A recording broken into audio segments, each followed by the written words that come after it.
সুপ্রভাত। AGT live 24/7-এ আপনারা সবাই স্বাগত। আজ অর্থাৎ 16ই ফাল্গুন 1435 বাংলা, রবিবার, ইংরেজি 1 মার্চ 2026 সানডে। আমার কাছে যে পত্রিকাটি রয়েছে আজকের ফরিয়াদ, দেখে নেব কি কি সংবাদ শিরোনাম রয়েছে এখানে।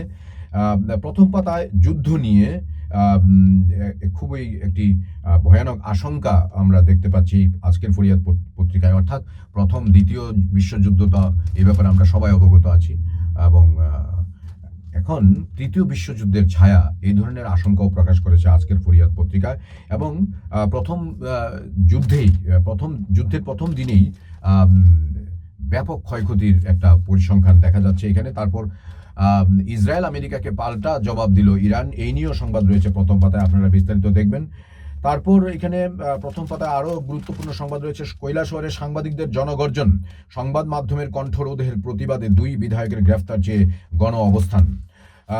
এখানে অর্থাৎ রাজ্যের গণতান্ত্রিক ইতিহাসে শনিবার এক নতুন অধ্যায় সূচিত হলো। রাজনীতির ক্ষমতা গর্ভী আস্ফালন আর সংবাদ মাধ্যমের উপর নগ্ন আক্রমণের বিরুদ্ধে গর্জে উঠল রাজ্যের সাংবাদিক সমাজ। দুঃখিত, আমি আবার পড়ছি প্রথম লাইনটি। রাজ্যের গণতান্ত্রিক ইতিহাসে শনিবার এক নতুন অধ্যায় সূচিত হলো। রাজনীতির ক্ষমতা গর্ভী আস্ফালন আর সংবাদ মাধ্যমের উপর নগ্ন আক্রমণের বিরুদ্ধে গর্জে উঠল রাজ্যের সাংবাদিক সমাজ। বিজেপির বিধায়ক রামপ্রসাদ পাল এবং তিপ্রামথার বিধায়ক রঞ্জিত দেববর্মা, এই 2 প্রভাবশালী জনপ্রতিনিধির গ্রেপ্তারির দাবিতে শনিবার কৈলাসহর পুর পরিষদের সম্মুখে এক বিশাল গণ অবস্থান কর্মসূচি পালন করল 59 জেলা মিডিয়া ফোরাম। এদিন কৈলাসহরের রাজপথ সাক্ষী থাকলো কলম যোদ্ধাদের অভূতপূর্ব ঐক্যের। শনিবার ঠিক দুপুর 1টা চড়া রোদ উপেক্ষা করেই কৈলাসহর পুর পরিষদের সামনে সমবেত হন 59 উত্তর ত্রিপুরা, আগরতলা এবং উদয়পুর থেকে আসা কয়েকশো সাংবাদিক। 59 জেলা মিডিয়া ফোরামের সভাপতি মোহাম্মদ জামাল উদ্দিনের সভাপতিত্বে এই প্রতিবাদী সভা শুরু হয়। সাংবাদিকদের উপর ধারাবাহিক আক্রমণ, অশালীন আচরণ এবং পেশাগত কাজে বাধা দেওয়ার বিরুদ্ধে এদিন প্রত্যেকের কণ্ঠে ছিল প্রতিবাদের সুর।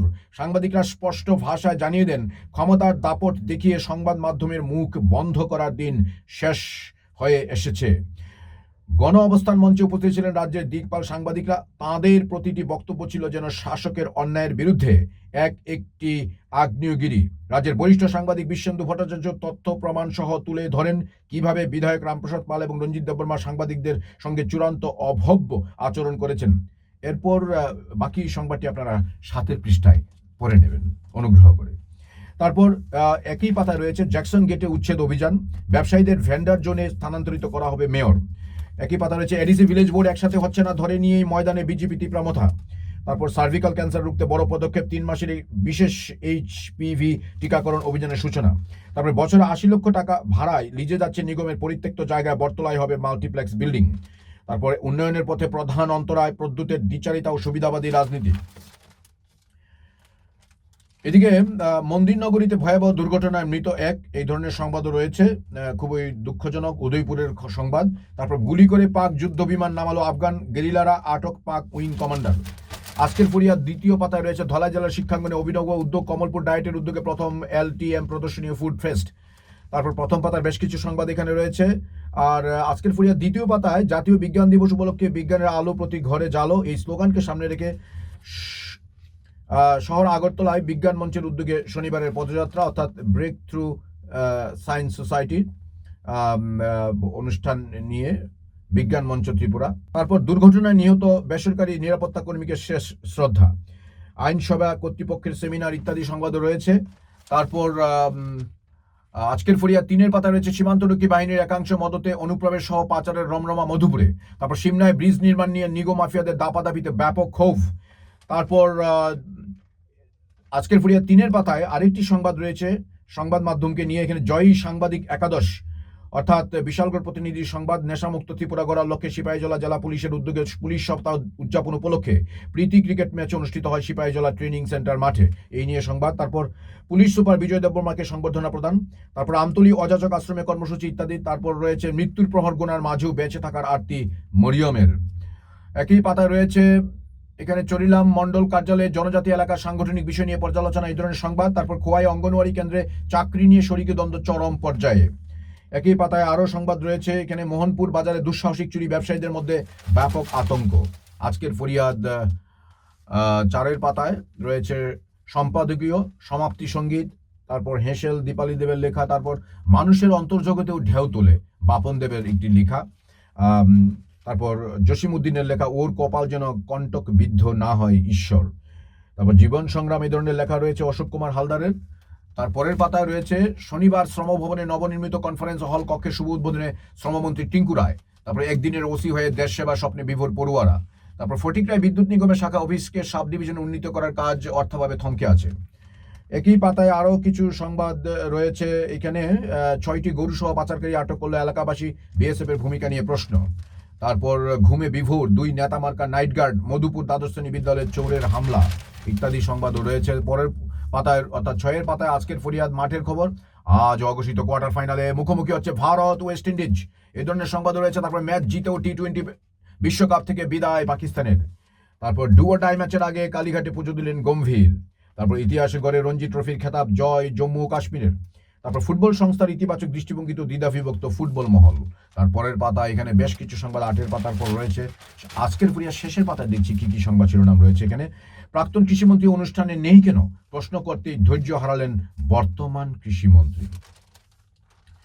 তারপর বকেয়া মহার্ঘ ভাতা প্রদান করুন মাননীয় মুখ্যমন্ত্রী মহোদয়, এ ধরনের সম্মানিত মহাশয় একটি লেখা রয়েছে এখানে। তারপর রাজ্যের আর্থিক স্বাস্থ্য জোরদারে কৌশলগত বিনিয়োগের সুপারিশ। তারপর হলিডে ইন্টারেস্টের নামে গ্রাহক দোহন, বন্ধন ব্যাংকের চরিলাম শাখা লুটপাটে ক্ষুব্ধ দম্পতি। তারপর বিশ্ববন্ধুহীন ধর্মনগরী উপভোটের দামামা টিকিটের লড়াইয়ে একাধিক নাম জল্পনা। কি কি নাম আছে এখানে অনেক বিস্তারিত ভাবে এটা লেখা হয়েছে, জাস্ট এখানে কিছু ইঙ্গিত পাওয়া যাচ্ছে যে লাইনগুলোর মধ্যে, সেগুলো আমি একটু পড়ার চেষ্টা করছি। শনিবার চূড়ান্ত ভোটার তালিকা প্রকাশ করা হয়েছে। চলতি বছরের জানুয়ারির 1 তারিখে ভিত্তিবর্ষ ধরে চূড়ান্ত ভোটার তালিকা প্রকাশিত হয়েছে। চূড়ান্ত ভোটার তালিকার প্রতিলিপি 56 ধর্মনগর বিধানসভা নির্বাচন ক্ষেত্রের অন্তর্গত সমস্ত মনোনীত স্থানে অর্থাৎ 55টি ভোট গ্রহণ কেন্দ্রে, তহসিল অফিসে, জেলা নির্বাচন আধিকারিক, জেলা ম্যাজিস্ট্রেট ও কালেক্টর উত্তর ত্রিপুরা অফিসে। অর্থাৎ এখানে টিকিটের লড়াইয়ে একাধিক নাম জল্পনা আছে ঠিকই, কিন্তু 7-এর পৃষ্ঠায় বাকি সংবাদটা রয়েছে, আপনারা অনুগ্রহ করে পড়ে নেবেন। তারপর এডিসি ভোট, ব্রু স্বশাসিত জেলা পরিষদ গঠনের দাবিতে উত্তপ্ত পাহাড়। আরেকটি পাশে ভয়ঙ্কর খবর, ভাগ্নের হাতে খুন মামা। তারপর 2021 সালে 12% ভোট, দুঃস্বপ্ন কাটিয়ে সুস্বপ্নের আশায় বামেরা। বামেদের নিয়েও এখন আজকের ফরিয়াদ পত্রিকায় একটি সংবাদ রয়েছে। এডিসি ভোটের দিনক্ষণ এখনো ঘোষণা করেনি নির্বাচন কমিশন। ভোটের দিনক্ষণ ঘোষণা না করলেও রাজনৈতিক দলগুলো কিন্তু নির্বাচনী প্রচারে মাঠে নেমে পড়েছে। যতদূর জানা গেছে আগামী মার্চ মাসে বাজেট অধিবেশন শেষ হলেই এডিসি ভোটের দামামা বেজে উঠবে। গণমুক্তি পরিষদ তথা সিপিআইএম নেতারা আশাবাদী এবার এডিসি ভোটে বেশ কয়েকটি আসন দখল করতে পারবে জিএমপি। যাই হোক, এই হচ্ছে আজকের ফরিয়াদ পত্রিকা থেকে বেশ কিছু গুরুত্বপূর্ণ সংবাদ শিরোনাম পাঠ। আমার সঙ্গে এতক্ষণ থাকার জন্য আপনাদের সবাইকে ধন্যবাদ এবং দোল পূর্ণিমা, হোলির আগাম অগ্রিম প্রীতীয় শুভেচ্ছা সহ আপনাদের কাছ থেকে আমি বিদায় নিচ্ছি। দেখতে থাকুন AG live 24/7 YouTube, WhatsApp, Facebook এবং ইনস্টাগ্রামে। সবাইকে আবার ধন্যবাদ, নমস্কার, যত্ন হামবাই, খুলুমখা। আমাদের পরিবেশিত এই সংবাদটি দেখার জন্য ধন্যবাদ। চিনি কক্তমা নাইমা বাগুই বেলায় হামবাই। ये न्यूज़ कंटेंट देखने के लिए शुक्रिया। अगर आपका कोई सुझाव है तो हमें कमेंट कीजिए, सब्सक्राइब कीजिए AGT Live 24/7। Thanks for watching AGT Live 24/7.